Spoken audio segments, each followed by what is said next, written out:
Bonjour à tous et bienvenue dans cette vidéo de présentation du banc de maintenance mécanique. Je suis Sébastien Da Silva et je vais interviewer Monsieur Florian Hélion ici présent, le référent de ce produit pour Festo France. Bonjour à tous, vous vous posez très certainement beaucoup de questions concernant le banc de maintenance mécanique. Tâchons d'y répondre tous ensemble. Avant de commencer Monsieur Hélion, pourriez-vous nous expliquer les origines du banc de maintenance mécanique? Bien sûr, lorsque nous avons commencé à réfléchir sur la conception du banc de maintenance mécanique, il y a plusieurs aspects que nous avons constatés avec les formateurs.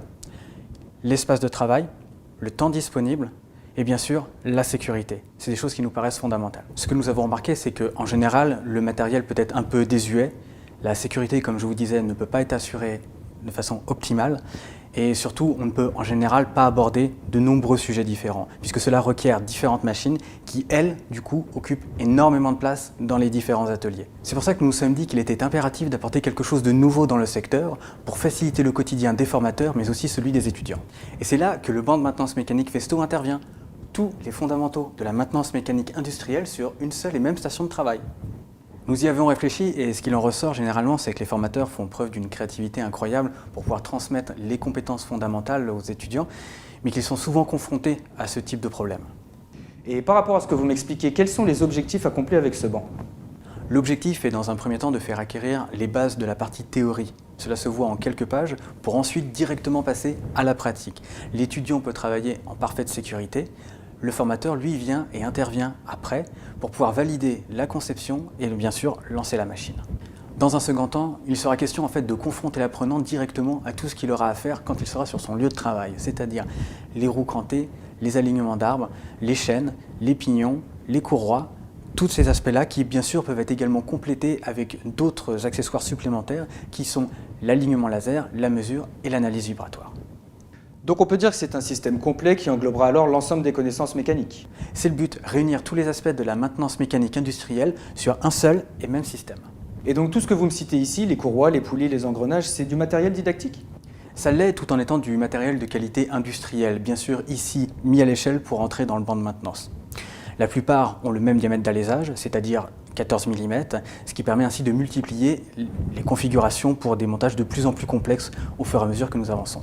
Et enfin, c'est une formation qui se répartit sur un total de 188 heures de formation, répartie bien sûr sur les différents modules. C'est une formation qui naturellement s'adresse à toute la maintenance industrielle, donc les CAP, les bacs pro, maintenance des équipements industriels, bien sûr les formations initiales comme les formations continues. Et justement, cette formation, comment est-ce qu'elle s'organise? L'ensemble de la formation est en fait réparti sur 4 différents modules. Ils sont tous indépendants, excepté pour le module 1 et 2. Pourquoi? Tout simplement parce que le module 2 fait appel à des notions bien spécifiques qui ont été vues dans le module 1. Le module 3 et les modules 4 peuvent, eux, être totalement abordés séparément.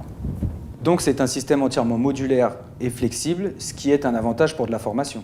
C'est exact. Ce qui est vraiment intéressant, en fait, c'est cet aspect de modularité.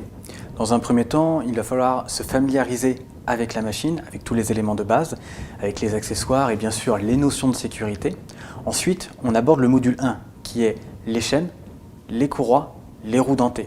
Et si l'on veut pousser l'apprentissage beaucoup plus loin, avec des notions beaucoup plus complexes, il y a le module 2 qui, je vous rappelle, est totalement complémentaire à ce qui a été vu au module 1. Ensuite, vous avez le module 3 qui aborde les accouplements, les alignements d'armes, les paliers lisses et les roulements, mais aussi l'étanchéité. Et avec le module 4, ce sont les embrayages, les freins, les vis à billes et les roulements linéaires. Et avez-vous déjà eu des échos concernant ce matériel? Oui, c'est exact. J'ai eu l'occasion de faire tester le matériel aux apprenants. Ce qu'il en ressort, c'est qu'ils sont beaucoup plus à l'aise en fait avec quelque chose qui est à leur taille. Ils appréhendent mieux la chose en fait. Il y en a plusieurs qui m'ont dit, en général, quand on est face à un moteur, on ne sait pas trop comment s'y prendre, on ne sait pas trop par quel coin l'aborder. Alors que là, tout est repérable, identifiable facilement au niveau des composants, ce qui fait qu'ils appréhendent beaucoup plus facilement. C'est le retour en tout cas qui m'a été fait lorsque j'ai eu l'occasion de le présenter aux jeunes. L'idée est vraiment de faire progresser l'apprenant, mais vraiment pas à pas, pour qu'il puisse se remettre en question, qu'il comprenne ses erreurs et qu'il corrige au fur et à mesure. C'est vraiment pour l'inviter à réfléchir sur ce qu'il fait et pas simplement appliquer bêtement ce qui est indiqué dans les consignes. Donc si je comprends bien, grâce à ces modules, nous aurons la possibilité d'étudier tous ces aspects. Encore exact, c'est-à-dire que les apprenants retrouveront tous les éléments dont ils auront besoin pour travailler directement sur la station de maintenance mécanique.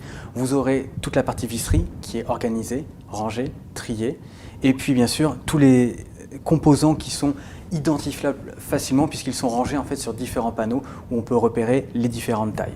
Là, il n'est plus question en fait d'avoir un bac de rangement comme on a pu le voir dans certains centres où tous les Tout est mélangé, tout simplement, et le temps de retrouver les composants, le temps de mettre ça en place au niveau des cours, c'est une perte de temps phénoménale. Là, il n'y en a pas. L'apprenant, il identifie le composant, il le récupère, il peut travailler tout de suite. C'est une solution qui est vraiment faite pour gagner du temps, qui est modulable et totalement flexible. Et concernant le rangement, en dehors de la visserie, comment est-ce mis en place et quels sont les avantages? Donc comme je vous disais, tous les accessoires sont vraiment bien rangés et facilement identifiables. Nous sortirons également une table de rangement sur laquelle le matériel pourra être posé, donc la station directement dessus, avec une série de tiroirs pour ranger l'intégralité des 4 modules, avec tous les composants, tous les accessoires, et surtout c'est un meuble qui est mobile puisqu'il est sur roulette et qu'il pourra tout simplement passer à travers des portes standards pour pouvoir le déplacer. Donc c'est vraiment une solution complète, mobile et totalement modulable. Et concernant sa taille, est-il volumineux? C'est justement l'un de ses avantages également, puisque l'appareil fait en lui-même 70 cm de profondeur sur 1,50 m de long, ce qui permet de laisser l'espace libre pour les apprenants de travailler sans se gêner, et donc bien sûr en toute sécurité. Bah écoutez, merci beaucoup Monsieur Elion, et maintenant je vous propose de visualiser le banc en fonctionnement. Après le démarrage de la machine, plusieurs modifications sont possibles. La variation de la vitesse du moteur en fait partie. Vous pouvez également resserrer le frein pour avoir une incidence directe sur le montage.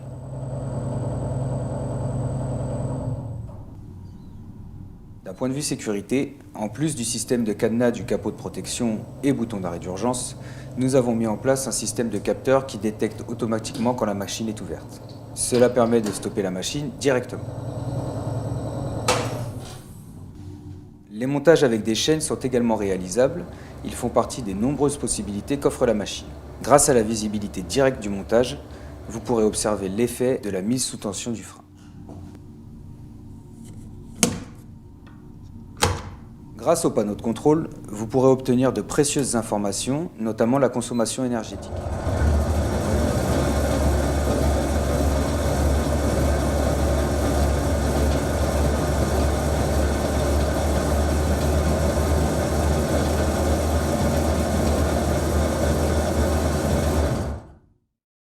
Le banc de maintenance mécanique vient accompagné de nombreux accessoires, ce qui permet de ne manquer de rien et d'être parfaitement équipé quel que soit l'exercice réalisé.